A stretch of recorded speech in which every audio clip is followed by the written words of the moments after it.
All right, we're back. Time to look at blacks, commons, uncommons, and rares in CMC order. So that means we're going to start with Fourth Bridge Prowler, single black for a 1/1 human rogue. When it enters the battlefield, you may have target creature get -1/-1 until end of turn. That X1 hate, though. Yeah, excellent hate though. It's so strange because there's a lot of cards that just would be really good at best of three, just being able to sideboard them in. But like, you just can't put this card in your deck, in your main deck, in best of one and expect to get something. Like there's gonna be times where it's like, yeah, this would be a good card against some decks, but like, I just don't think you can reasonably main deck this card ever, right? This is just gonna be like, again, along the lines of demand more for your cards. Like, you could imagine a world where you put this card in your deck and it does something, but it won't do much on average. Yeah, I think this is like a D. Yeah, this is D. It didn't do much back then, and I can't imagine it really changing much now. Yeah, this next one I am excited about. Yeah, this next one's pretty good. So this next one is Night Market Lookout. Night Market Lookout. Single black mana for a 1/1. Whenever Night Market Lookout becomes tapped, each opponent loses a life and you gain a life. This card was one that really slowly crept up in the pick orders as the format went on back then. This very much looks like a really bad card, but it attacks for 2 basically, right? On its own, like it's a 1-mana 2-power creature that gives you some life, and then late in the game it kind of just drains them out with vehicles, right? Really, much better than it looks. Much better than it looks. I think this will be a sleeper card. Yeah. Maybe for the duration of the format, I don't know. Because I think this card looks bad, but I think this is a game plan for black. Grab a handful of Night Market Lookouts and some vehicles, and you just win. This is the exact kind of card that I think back in the day when I drafted this set, I just like didn't clue into why this card was good, right? Like it's very much like, if you're looking at this kind of card from purely quadrant theory perspective instead of like a synergy theory perspective, it does look quite bad, right? So you do have to factor in other contextual factors. And with that being said, I think this card ends up being like a C. In some decks, you're gonna want it. Like, it's gonna be the what was the green 1/1 from Eldraine, where like it gets +1/+1. Oh yeah, and so you're just gonna want like as many of these as you can get in some decks. Yeah, tracker. Right. Yeah, so, I think there's, as we'll see. I'll be curious to hear your thoughts. There feels like a lot of comparisons of black here and Zendikar Rising, as I think you checked out my CFB article. Yeah, I did. That there. Like, I think black. It's got like a holy trinity of removal spells, and then its creatures are largely junky. But this is a creature I'm interested in. Yeah, which is weird to say, but it is true. Yeah. So I'm in for. You know what? I'm going C+. Wow. Okay. I'm going C+ on the lookout. All right. Ether Poisoner is 1 and a black for a 1/1 death touch. When it enters the battlefield, you get 2 energy. When it attacks, you can pay 2 energy. If you do, create a 1/1 servo. Yeah, another really solid one. Yeah, this one feels slightly awkward because you don't often want to attack with your 1/1 death touch. Well, yeah, that is true, but they also probably don't want to block with their 2-drop that often, right? Not? So like, I don't know. You don't want to, like, in the scenario you're talking about where it's like, you don't want to attack because you want to block. Like, I think you're okay trading off 2-drops and then getting left with a 1/1, right? And if not, if you don't want to trade off the 2-drops, you get a 1/1 and then you get your death touch untapped for blocking a big creature. You threaten to make it a 1/1 again later in the game. Yeah. Yeah, but I guess I think my opponent is attacking me with this early in the game. I'm trying to snap off a block. Yeah, you want to block it anyways. Yeah, but it's still a good exchange, right? Like you get a fun exchange. Yeah. I remember, I had a conversation with Ryan Sachs, and he took this card extremely highly. You take this over Daring Demolition back in the day, just because of how much he liked drafting blue-black and how well this plays in with that, similar to Ether Swooper, right? So I think this card is quite good. I would give it a C+. Okay, I'm down for C+. Cool. All right, next up we have Die Young. So this is 1 and a black for a sorcery. Choose target creature. You get 2 energy. Then you may pay any amount of energy. The creature gets -1/-1 for each energy paid this way. This is good. Yeah, it's good. It doesn't scale quite as nicely as you'd like a lot of times, just again because just like white, black doesn't produce energy all that often, all that easily. It produces it more than white, though. Yeah, it does. If you pair it with blue, if you pair it with green, it's great. Yeah. You can pick off a big thing. I remember this being, especially by the end of the format of Kaladesh, like just a little bit too small ball, right? A little bit too, like, it picks off the 2-drops, but sometimes it has trouble with the higher things. So this is good, but I think maybe a little bit less good than it might seem at first. I think we're trapping ourselves just a little bit, and by we I mean you. Okay, yeah, that's right. By continuing to make comparisons to the old yeah, that's fair. I think we got into trouble thinking about Amonkhet Remastered as like it's Amonkhet or it's Hour of Devastation, right. And it just wasn't. It was just its own thing. And I think this is going to be its own thing, and I think cheap interaction that, like, you can kill an X1 and still have energy, or like you have an energy floating around, you can kill an X3. Like this has a bit of flexibility, and it only costing 2 mana, I think is going to be very relevant in what I anticipate to be, just because it's best of one, a more aggressive format. Yeah. So what do you want to give it? I'm gonna give it a C+.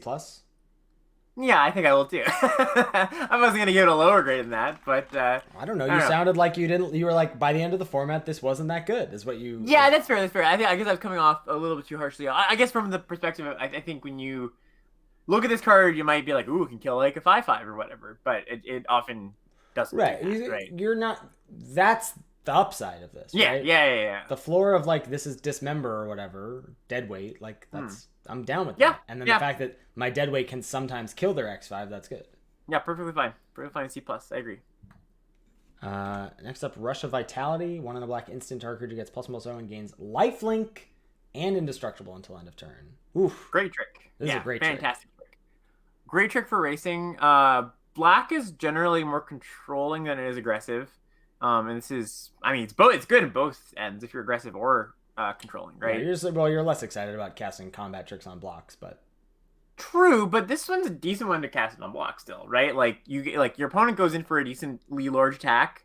Your creature doesn't always win the combat, but never dies, and then you gain a little bit of life. Like this, I remember this card being quite good. Well, but I'm just saying, like, casting combat tricks on blocks into their open mana is very sure. It's just the general idea of casting combat tricks on blocks is worse. Yeah, that is fair. I think. But as far as tricks go, this is a good one. I think so too. Yeah. I mean, oof. It's another one. These cards, especially in Best of One, where like you can surprise, like people think you're racing, and then you get to surprise them and be like, nope, it's not. Yeah. I'm now 5 life ahead of you. It's also just like a protection spell at the very worst, right? Just 2 mana, protect your creature. I think the first copy is a C. Yeah, I don't think I want more than that, probably, but so like you don't have to pick it like it's a C, but I think it's gonna play out pretty well. No, card's good. Oof. Speaking of, it's back. I remember this now. The black had like all these good combat tricks, just like randomly. So we got our old favorite here, Subtle Strike. 1 in a black for an instant. Target creature gets -1/-1 until end of turn, or +1. Put a +1/+1 counter on target creature, or you can choose both. I think this is like better in this set than it was in Zendikar. Yeah, again, looking at how many X1s, I think that's probably right. Yeah. Yeah. Oh, we got some Fs in chat. Why are the Fs in chat coming? Apparently stream has stopped, apparently. Since when does F in chat mean the stream has stopped? Okay, we're back. A little blip there. Should we start over from the beginning of this, or? No. Yeah, keep going. Yeah. Be back now. All right, cool. Yeah, I mean, more X1s in set than I think in Zendikar, so I think this will be a little bit better. So yeah, I think this one gets a C+. C+ for sure. Sure. And now, much like blue has a 4-drop problem, black has a 3-drop problem. Right. This is our first of many. Alley Strangler, 2 in a black, 2/3 Menace. 2/3 Menace, just not as good as a 3/2 Menace, Alex. Yeah, nowhere near as good. Yeah, this is not a card you should be excited about putting in your deck. D+. A D+. Yeah, not gonna spend too much time on this one. This one's not great. I like this one though. Yeah, next up we have Defiance Elevator. This is 2 in a black. For an Etherborn Artificer, it is a 2/2. Sacrifice an artifact or a creature. Put a +1/+1 counter on Defiance Elevator. Activate this ability only time you cast a sorcery. Now, I know we just said I'm potentially calling back too much to the formats that this card was originally in, but I remember this card, like, when we saw it in Double Masters, it was great. And I remember thinking just, like, how much better it was than it was in its original format. And it wasn't very good. I remember this card not being a very good card at all. Like, you basically didn't want to play it. Now, maybe that changes. Yeah, I remember true? You didn't like this card in your Aether Revolt decks. Interesting. Okay. I mean, I remember nothing about this set, so I will okay, fair enough. I will trust your judgment here, but I think this card looks better than... I think this card will play better than it looks. Yeah, no. It totally could, especially because now we get, like, a higher concentration of the good Ether creatures, right? The one like the Ether Swooper and Chaser, I think the other one is. To just make more 1/1s easier. So like that could be a thing too. So I don't want to write it off. I think I'm gonna start to see though. You get so again, triggers revolt. We're seeing that's not super relevant. It has potential +1/+1 counter stuff if you get like Winding Constrictor. Then the big thing for me is that there is Steal and Sack at common. So there's this and there's Hijack. True, yeah, Hijack. Red. So you do get the red-black Steal and Sack package at common, which I think is all put together. I'm still grading it a C. But I think this card... I think because we're used to this effect being instant speed, it looks like it's bad, and I don't think it is. Yeah, that's fair. Like I said, I might be... My memory of the format might be coloring my evaluation a little bit too much, but I just remember how much better I thought it was in Double Masters. The thing that made it way better in Double Masters was you had like these expendable artifacts lying around, and like you just don't have as many in this set, right? Like you have some things that make 2 artifacts, but like just not that many. And there were lots of like Mirror Retriever stuff. There's lots of like loop-de-loop right things that you were interested in. Fortuitous Find is 2 and a black for a sorcery. Choose one or both. Return target artifact card from your graveyard to your hand, and return target creature card from your graveyard to your hand. Yeah, this is a pretty good card. Yeah. Is it? Nice little grind. Yeah, it's a nice little grindy tool. Okay. Yeah. Maybe. I'll trust you. I mean, I usually like Soul Salvage effects, but this one seems a little finicky, and I don't know if I care about getting back Renegade Map, though. Like I can. No, I don't think you do either. Like that's a nice little upside if that's like your one card you get back, but like you get back an artifact creature, you get back a puzzle knot. Like it's a little bit slow, but there are going to be decks that want this card. Like I remember this being like a pretty good card in white black. Yeah, white black, sure. Yeah. I think maybe the first you really only want one, right? Yeah, first copy's a C. Nothing more than that. Okay. All right, next up here, our next card on the list, we've got Foundry Creatures. This is 2 and a black for a 2/1 flyer. Foundry Creature gets +1/+0 as long as you control an artifact. I'm kind of out on this. Oh, I want to be in on this. I don't remember this card in play at all, to be honest. So stop relying on your memory of the set from 8 years ago. But it helps. And just evaluate the card, baby. All right. Well, if I'm valuing this card, I'm not like a huge fan. I guess like again, I think there's a decent amount of X1 hate with Thopters. Like, there's just not a lot of ways to make Thopters, though. No, that is true. It's just the 2 uncommons, right? Yeah. I don't know. I'm not so like I don't know how much I love this card. I guess it is just gonna be a 3/1 flyer most of the time. Yeah, that's 3/1 flyer for 3 is pretty good. That's like you would expect to see that at uncommon. Especially in black. I'm in. I'm C+ in it. You're C+ in it. Wow. Yeah. That's surprising to me. I'm gonna give this. Black's creatures are not good. This is a good creature. True. That's true. If we were coloring blue's removal as this is a necessary evil, maybe this should be, get that bump as well. Yeah, I mean, I'm gonna stick with C, but I can buy. I'm being a little bit too low on it. Okay. Live Fast is 2 and a black for sorcery. You draw 2 cards, lose 2 life, and get 2 energy. Yeah, so the joke is 6 for 1. You get 2 cards, you lose 2 life, and you get 2 energy. Yeah, you combo with Die Hard, right? You live fast, you die hard. Die young, right? Oh, so Die Young, sorry. Yeah. With a vengeance. So this is decent. I think Fortuitous Find is generally going to be better. if you want this, like it's interesting. Oh, If this is like, that's interesting because I think Live Fast is better. oh, interesting. Don't underrate that 2 energy, baby. I'm not underrating that. I think on average, like, guaranteeing you're getting 2 spells. Obviously, you need some setup, but like, I think the I fact don't that know. you can cast this on 3, Yeah, if you want, yeah, makes this better to me. yeah. Whereas, Losing like, 2 life on 3 also hurts though. Like if no, I you're mean, hopefully, if that's a bad you've thing, got you affect the board yeah, instead. But yeah, true. I think Yeah, again, you're not trying to load up on this effect, and this may be worse in best of 1, but I think I'm gonna rate the first copy as a C. first copies of C. Yeah, I can get behind that. I'm a little bit tempered by the fact that I do think I'm like, do you want one? Are you gonna play 2 copies, like as in like one of this and one of the Fortuitous Find, or would you only ever play one? Do you think? I think it really is deck dependent. I think Yeah, for sure. yeah, it's really deck dependent. It's hard to know.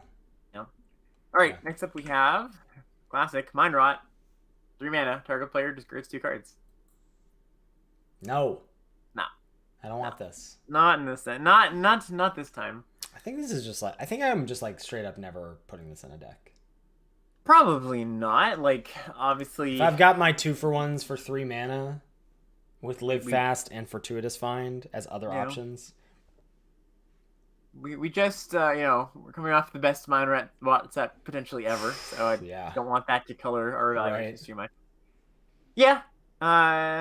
D minus. Yeah. All right. Next up here we have Daring Demolition. This is 2 black for a sorcery. Destroy target creature or vehicle. Yeah, solid. Yeah, but I mean, do you think this is the best black common? Yeah. I mean, I can see a world where it is actually the Poisoner being the better black common, but this is up there too. Like you're gonna be happy with this card. It's slightly clunky, 4 mana sorcery, but it's still gonna be very good. Yeah, I think I'm gonna go B. Yeah, I'd go B minus. I think. But yeah, I think splitting hairs at that point, it's gonna be solid. You're never gonna be upset about it. Mm-hmm. Malphus Squad is 3 and a black for a 3/1 with Menace and Fabricate 1. Yeah, so as well with the Inspired Charge type things in black white, makes it artifact for the things I care about. Care about that. I mean, this card is okay. Like 4/2 Menace is a stat line we've seen some amount of time, and that card's always like decent. This card is a little bit better than that because the modality. Yeah, they just like this ends up being a solid C. Yeah, I think C sounds good. Yeah. I bet next up, let me guess, you don't like this card.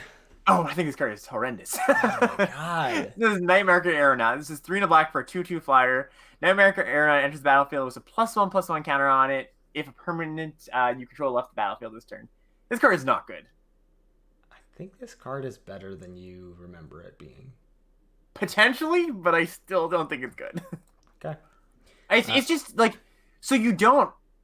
It's not that easy to turn on Revolt. I think one of the things that we learned. If you're not playing Defiance Elevator, it's hard to turn on Revolt. Sure, yeah, I guess so. But then you're sacking stats to get another stat. Like, this doesn't make any sense, right? Sure, like, it does. You sack a servo or you sack a puzzle knot or whatever. Like, you have puzzle knot on 2 or prophetic prism on 2 into Salvager into this. But even still, like, you're not going to have that curve all the time. And one of the things we've learned from Morbid and Revolt, which are very similar mechanics, is it's harder to trigger these things than you might think just in a regular game of Magic, right? Like, trades do happen some amount of the time, of course, but sometimes your opponent will sniff it out and they won't want to trade, or they just naturally won't want to trade. And then it's just a 2/2 flyer for 4. And even when you get your payoff of 3/3 flyer for 4, that's not that good. It's fine. All right. I'm going D on this. I'm going C minus. Yeah, that's fair. Last up is Fen Hauler, 6 and a black, 5/5. Improvise, can't be blocked by artifact creatures. Yeah, this is a good one. This is a pretty good one. It's kind of Gear Seeker Serpent-ish. It's not as good by for sure, but it's large and it comes down pretty early. Like, comes down on turn 5 a lot of the time. You get to tap some stuff, which is definitely worse than Gear Seeker Serpent. But this card's super solid. This is about a C. Yeah, I'd say a C sounds good for this card. Yeah, you're gonna play this in your black decks a decent amount of the time. Mm-hmm. All right, up next, everyone's favorite Fatal Push. Single black, instant destroy target creature if it's CMC 2 or less. Revolt, destroy it if it has CMC 4 or less instead. Yeah, this is good removal. It's cheap, like cheap kills your opponent's 2-drop, and that's like a huge tempo play when you go, turns like they play a 2-drop on 2, you pass the turn back, or they pass the turn back, you play a 2-drop in this. That's really great. Again, Revolt is sort of tricky. You're not always going to be able to get a 4-cost creature. It's going to be like much worse in limited than it is in constructed. Right. We don't have fetch lands that makes this card a lot worse, but it's still good. It's still like a solid B- level card, like just for that that double spell potential, right? Yeah. Agreed. Yeah. All right. Next up, we have. Oh, I am a little bit behind. Yeah. Next up, we have Ambrosia Bruiser. 1 and a black for a 3/1. Ambrosia Bruiser enters the battlefield tapped, and it has Menace as long as you control an artifact. Nice little card. Yeah. Wasn't there like a way to get this back? I think wasn't that there was like a similar card, wasn't there? It was like a card. And just, yeah. Remember? Yeah, I think you're thinking of a different card because I know what card you're talking about. I don't know the name. It was like a recursive. It was a recursive 2-mana 3/1 or something. Yeah, it's like when an artifact entered. No, it wasn't. I don't know. It was something along those lines, but it was a very similar card, right? This card is good. Yeah, this card's pretty good. Just a nice. I mean, coming to battlefield tap obviously matters, but this is a nice little 2-drop. C plus. Yeah, I think it's probably a C plus. Menace. Yeah, a menacing 3/1. Like if you just were to give, a menace 3/1 for 2, that's like a C plus, and this is going to be that most of the time, with slight margins of being worse because it's tapped, right? Mm-hmm. So I think I like C plus for this card. Yeah. More aggressive 2-drops here for black. Fretwork Colony, 1 on a black, 1/1, can't block, but at the beginning of your upkeep, you put a ++1 counter on it, and you lose a life. Card is really bad. This card is okay on turn 2. I do not have the same memories of these cards as you do. Oh, that's so funny. Perhaps it's just because I was so bad at this format. I remember this card being horrendous. Like, okay, best case scenario is that you play on turn 1. I'm sorry, turn 2. Yes, well, I mean, if you have a best case mock, scenario, if you're playing this in vintage, you have a mock, yeah. If you play this on turn 2, it can't at all block if you you're assuming you don't want to block with this, okay? So it comes back to your turn. It becomes a 2/2. So it attacks as a 2/2 if you can attack past their card, right? Like say you're on the draw, right? That's really, really bad if they play like a 2/3 or 3/3. You lose a life, right? And you are doing a great job at reading the text of this card to me. No, I know, but I'm playing out the scenarios, and I think it's worth doing that, right? Because this is the best case scenario. Because after turn 2, this card gets even worse, like much worse. It takes so long to get going, and you can't even chump with it, and it doesn't race well. Like it just if you're it gets bigger, sure, but then you're slowly pecking away at your own life total. This card is not good. Okay, I don't agree, but I'm ready to be wrong. I'm ready to be wrong too. I'm ready. I agree with you. Like I am in the same camp as you. Like I'm coming from the same place of I might have just been very bad at the time. Well, and I feel like I feel like you're describing all the bad parts of the card. Yes, and I am. The good parts of the card are when this does come down on turn 2 and it just grows and your opponent can't deal with it. Yeah. And that's a very good situation. There's upside, yeah. There's upside. So I don't want to I'm trying not to look at this card as worst case scenario because I think that's very dangerous. But I just think this is bad in most scenarios. I feel like what about building your aggro decks with optimism? Yes, I agree with that, but this is such a narrow window of optimism where it has to come down on turn 2. If this comes down on turn 3, it's so much worse. It takes so long to get going. And when it comes down on turn 2, it's not even that good. It's good, but it's not it doesn't outweigh the risk. Yeah. All right. So I agree with random. There's cards like Fearless Fledgling that just do randomly win the game if you cast them on turn 2, or Crab this or something. This is worse than Fearless Fledgling. I don't think this is like those cards. I think this is worse on those cards than those cards on turn 2. Anyways, I'm gonna give this a D plus to start, but I could be totally wrong. I'm gonna go C plus on Fretwork Colony. Yeah, okay. I'm curious to see where this one lands. All right, next up we have Gifted Etherborn. So this is black for a 2/3, Death Touch, Lifelink. Yes, please. Yeah, this is great. Right? That's not quite Vampire Nighthawk, but it's very, very close. Super solid card. I'm gonna give this a B. Yep. Yeah, We don't get to argue about this card. Interesting. Yeah. Ooh, this next one's fun. Oh yeah, Underhanded Designs. This card was good, I think. This is 1 of black for an enchantment. Whenever an artifact enters the battlefield under your control, you can pay 1. If you do, each opponent loses 1 life and you gain 1 life. And you can pay 1 in a black, sack it, destroy target creature, activate this ability only if you control 2 or more artifacts.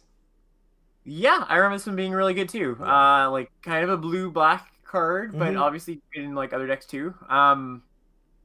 It gains 3-4 life or whatever over the course of the game. Sometimes it just doesn't. Sometimes it just comes down as a 4-mana removal spell, and that's also quite good. But this is like, again, along the same lines of build around you, but not kind of not build around you. It's gonna push you towards like adding an artifact when you might have not have had an artifact. I think this is build around-y. Yeah, I guess it build around you in the sense that like you can't really play it unless you have, I don't know, like 10, 11 artifacts in your deck or ways. And you want actual artifacts more than servos, so you can trigger the drain as well. And sometimes you just don't even activate, like you don't even sacrifice it, right? You just like keep this in play and you drain them for the last 7 points or whatever over the course of a few turns. Like, yeah, this is quite good. This is I don't know. Do you want to give it a build around? I do kind of want to give it a build around, but I think a build around B. Yeah, I think I like that too. All right, next one. Black just got some super solid ones. So this is Essence Extraction. 1 black for an instant. Essence Extraction deals 3 damage to target creature, and you gain 3 life. So Lightning Helix, but can't go to the face. Yeah. This is really good. Another B. Solid B. Yeah, exactly.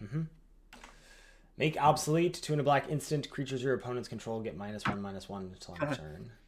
So we saw this in Ikoria. We saw the one with cycling. Yeah. Right, and that card was fine. I mean, you played it sometimes, especially in your cycling decks as a card you couldn't cast sometimes. But in this set, this card's really, really good. Yeah. Right, there's just a ton of 1/1s lying around, right? Or 1 toughness creatures lying around. Well, just, and the fact that this can then just be a combat trick. Yeah, that too. Is right? also great. Like, so I think in Ikoria, like the stats lined up in such a way where the -1 didn't matter that much. Like there just weren't. Yeah, like you could get around. Like human token, like once in a while sometimes, but this is much closer to like it's an uncommon for a reason, basically, right? Like this is closer to a premium uncommon than not. Yeah, I think this is like B- territory. Yeah, B- territory. Okay, Vengeful Rebel, 2 in a black, 3/2 with Revolt. Target creature an opponent controls gets -3/-3 until end of turn. Yeah, so this is one of the ones that you're really excited about. Just playing 2 maps in your deck for, or like Revolt Enablers, and worth noting. I don't know if we mentioned this before, but to be a good Revolt Enabler, you basically want to be free or very cheap. Yeah. Right. Because you don't want to have to spend like 3 mana and then cast this, right? Like that's kind of a pain. Even when you go like this card is really flexible in the sense that like sometimes you do just like crack your map on 3, play this, kill their 3-drop. Sometimes you also just go like trade in combat, kill your creature, right? That's another thing. Or just like attack my small creature into your 4/4. This comes down, kills the 4/4. This is a really, really good card. This is premium. This is even recurring it is great. This is a B+. Yeah. You gotta jump through some hoops. You gotta make some deck building considerations. Right. But it's worth it. All right, next up here we have Weaponcraft Enthusiast. This is 2 in a black for an 0/1. It's an Artificer and it has Fabricate 2. I remember this card being great. Yeah, this card is very, very good. Similar to how the Renegade or whatever it's called, the white version of this, the 2/1 that makes 2 1/1s. Yeah. Very similar card. And this I think. Maybe that's not true. I was going to say black cares about the artifact. I think it might, right? Black cares about the artifact a little bit more than white does. Just like the 2 artifacts entering. And this also just plays really well. Black recursion, so like you're happy. Like, right. You fabricate, you make the 2 servos, this dies, you get it back. Like. Yep. I think this is a solid B. Yeah, and just the flexibility of this being a 2/3, right? So when you need to. Very good, very good. Yeah. I'm down for a solid B. And plays into the black-white deck, the go wide deck. For sure. Right. Etherborn Marauder is 3 in a black for a 2/2 flying lifelink. When it enters the battlefield, move any number of +1/+1 counters from other permanents you control onto Etherborn Marauder. Yeah, this was a beating. 4 mana 2/2 flying lifelink is just good. Period.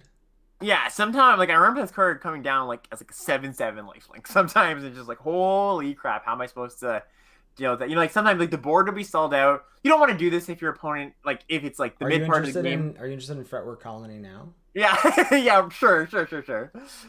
I mean, you're not casting this and moving all your counters over in the mid part of the game when your opponent has like 4 cards in hand still. But when you're like, you know, your opponent's got like a card in hand, you're maybe on top deck mode, you remove all your counters to this thing, and it's like, even if they kill it in a turn or two, you've gotten such a massive swing. So this card's really, really good. I want to give this like a B. Yeah, B for me as well. Black's got some really good uncommons here. Yeah, for sure. What's this one? Yeah, first one here we got, or next one here we got Foundry Hornet. This is 3 and a black for a 2/3 insect. Flying. When Foundry Hornet enters the battlefield, if you control a creature with a +1/+1 counter on it, creatures your opponent's control get -1/-1 until end of turn. That's weird. Yeah, I don't think this one's as good. Like the body is meh. Right. And you're not often going to be able to like this is more of a late game card. You're not often going to like have a counter on an early creature. Sometimes you will, but even when you do on curve, like it might not be able to get anything Seems profitably. C- to me. Yeah, it's C-. This is fine. This next one I really like. Kind of a black-green card. Yeah, right. This next one I remember being good. Sly Requisitioner, 4 and a black, 2/2 improvise. Whenever a non-token artifact you control is put into a graveyard from the battlefield, you create a 1/1 colorless servo. This is a cool build around, I think. Yeah, this is a good one. This one, I'm actually trying to like again. I'm not trying to be like, oh, I remember this card being bad, but I can't remember if this card ended up being worse than it looked. You know, like I think it is good. Especially if you can improvise it and like make it a 4-mana creature. But it's a little bit slow. It's still very good though. Yeah, I'm not gonna go too low on this. I think I'm gonna give this a solid build around. Not even build around really. It's a solid. I think it is a build around. Like an improvised build around. Well, you just want you're gonna prioritize non-token artifacts more when you have this. Right. Oh, sorry. I read that as non-token creature. Yeah. Oh, yeah. Oh, no. I'm not a fan of this card actually. I thought it's a non-token creature for a second. I read that wrong. Okay, I'm lower on this card then. I think this is more of a C level card. Okay, yeah, I'm going build around C+, so okay, yeah, actually that different. Okay. Yeah, classic. First rare is Glint Sleeve Siphoner. 1 on a black, 2/1 with Menace. When it enters the battlefield, you get or attacks, you get an energy, and at the beginning of your upkeep, you may pay 2 energy, and if you do, you draw a card and lose a life. Yeah, this card's great. Yeah, really good. Yeah, just solid B. Solid B. Yeah, this is a card I'm super excited about coming out on turn 2. Really hard to block. I mean, it's a Menace creature. It's as hard to block as it looks like it's hard to block, right? But even still, you're gonna get a card out of the deal most of the time on your first attack. So yeah, very good card. And God forbid you pair this in green black, and then you just or blue black really, and you don't even need to attack, and you get to like just draw a card immediately. Like, going off, yeah. All right. Next up, we have Lost Legacy. 2 black. We don't really have to go over this, but choose a non-artifact, non-land card name. Search target player's graveyard, hand, blah. Search all the zones. That player, you exile those cards. That player shuffles their library, then draws a card for each card exiled from their hand this way. So straight, just 0. Just never play this card. Straight up F, especially best of 1. I did see a really funny screenshot. I remember back in the day where the opponent had like 7 of it's like a red 1/3 when an artifact enters the battlefield. Reckless Weaver or whatever. Yeah, whatever that. They had like 7 of them, and then actually like was their whole deck, and this card actually got them. But 99.99% of the time, this is just a straight F. So take this for the gems and nothing else. Yahani Undying Partisan is 2 and a black for a 2/2 with haste. Whenever a creature an opponent controls dies, you put a +1/+1 counter on Yahani, and you can sack another creature to give Yahani indestructible until end of turn. This card is really difficult to deal with. Yeah, this is a nice one. It's a Revolt Enabler. This is like a really upgraded Salvager. Yeah, this card, be careful. It's kind of like a little bit like, it's not, this can't just attack with impunity, right? You've got to, like, if you attack it in, they're going to make you sack a lot of the time, right? So you have to be careful. You have to make sure you have a profitable trade. Like, you can't just attack this into a 3/3, right? Yeah. But it's going to be, again, like you said, it's very hard to deal with. So yeah, I like this card a lot. This is like a B. Yeah. Ooh, speaking of great cards, this is Gonti, Lord of Luxury. So this is 2 black for a 2/3 death touch. When Gonti, Lord of Luxury, enters the battlefield, look at the top 4 cards of target opponent's library, exile one of them face down, then put the rest on the bottom in a random order. You may look and cast that card, or you may look at and cast that card for as long as it remains exiled, and you may spend mana as though it were mana of any types to cast that spell. This card is great. Yeah. This is like an A-. Yeah, it's just like such a great body. It's just an easy 2-for-1. It's just like impossible for it not to be a 2-for-1.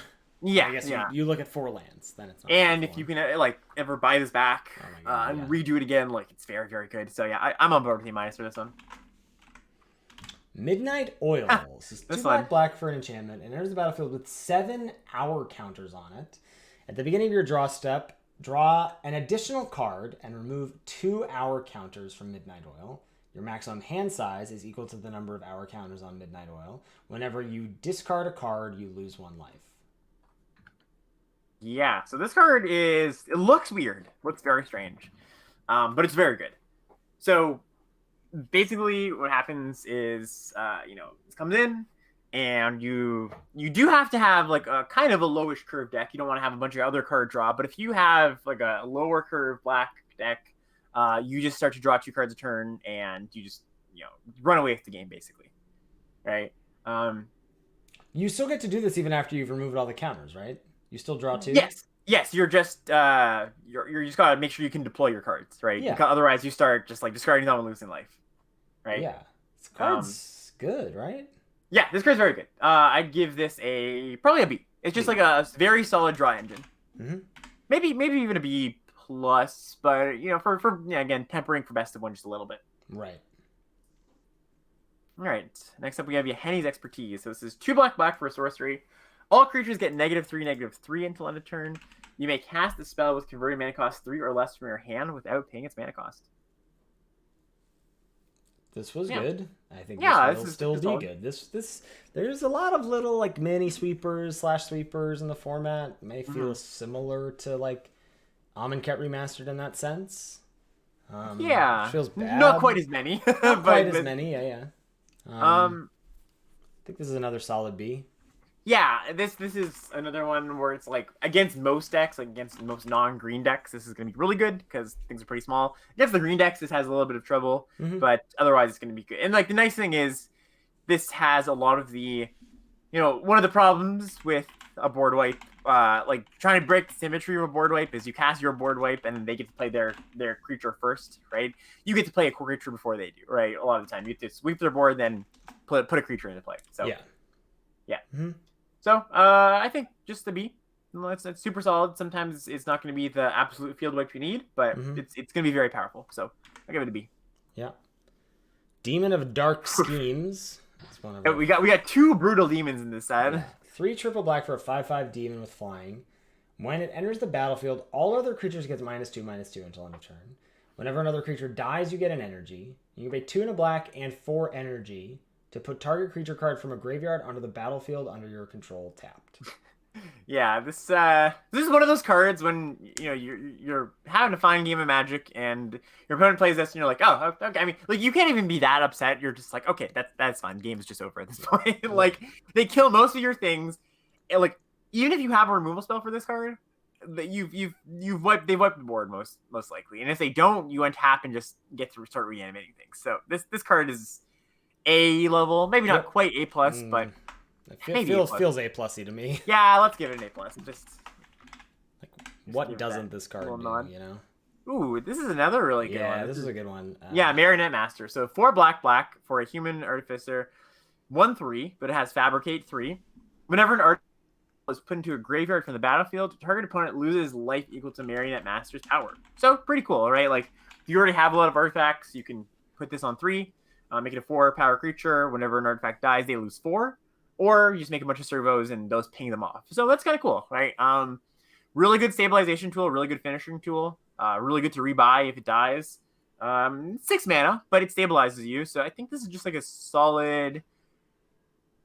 Do you like going A- on this one or just B plus? I think just B plus, but it's really good. Yeah, really, really solid. Yeah. All right. So, oof, man, black just gets a bunch of home runs here. This card is so nuts. Another A+. Noxious Gearhulk, 4 black, 5/4 Menace. When ETBs, you can destroy another target creature, and if it's destroyed this way, you gain life equal to its toughness. So many of Black's rares are just so good to rebuy. Like, it's like you deal with them once, and if you ever rebuy them, it's just like, all right, well, we had fun here, you know? Yeah. Yeah, this card's an A+. Thankfully, it's mythic. Yeah, exactly. Stabilizes you, but also is a giant threat, right? So, yeah. There's not much to say about this one. It's just a fantastic card. What's going on with this other demon? Yeah, Herald of Anguish. So this is 5 black, 5/5. Flying, that's decent. Improvised though, so it's gonna come down on turn 5 a lot. At the beginning of your end step, each opponent discards a card. Jeez. All right, that's great already, right? Already they're discarding a card. Activated ability, 2 mana, 1 in a black. Sacrifice an artifact. Target creature gets -2/-2 until end of turn.